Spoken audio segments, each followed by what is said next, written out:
เริ่มต้นใช้งาน Python พื้นฐาน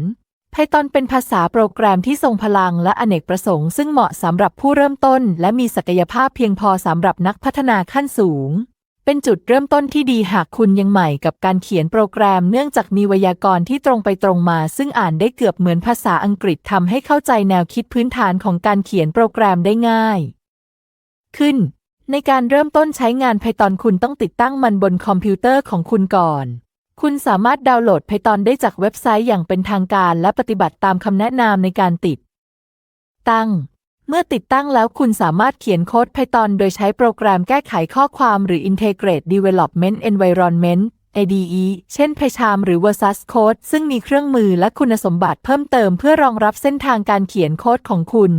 แนวคิดแรกๆที่คุณจะได้เรียนรู้ใน Python ก็คือตัวแปรใช้เพื่อจัดเก็บข้อมูลที่สามารถอ้างอิงและจัดการในโปรแกรมได้สิ่งเหล่านี้จำเป็นสำหรับการสร้างโค้ดแบบไดนามิกและ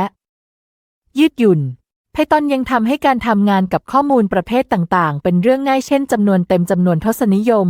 เลขทศนิยมและสตริงข้อความแนวคิดพื้นฐานอีกประการหนึ่งใน Python ก็คือเงื่อนไขและลูปเงื่อนไขช่วยให้โปรแกรมของคุณสามารถตัดสินใจตามเกณฑ์ที่กำหนดได้โดยใช้คำสั่ง if else ในทางกลับกันลูปช่วยให้คุณสามารถทำงานซ้ำๆได้อย่างมีประสิทธิภาพด้วยคำสั่ง for หรือ while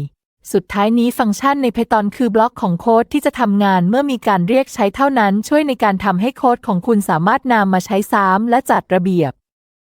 ได้เมื่อเข้าใจแนวคิดพื้นฐานเหล่านี้แล้วคุณจะเขียนโปรแกรม Python ของคุณเองได้ดียิ่งคุณฝึกฝนมากเท่าไรคุณก็จะยิ่งเชี่ยวชาญมากขึ้น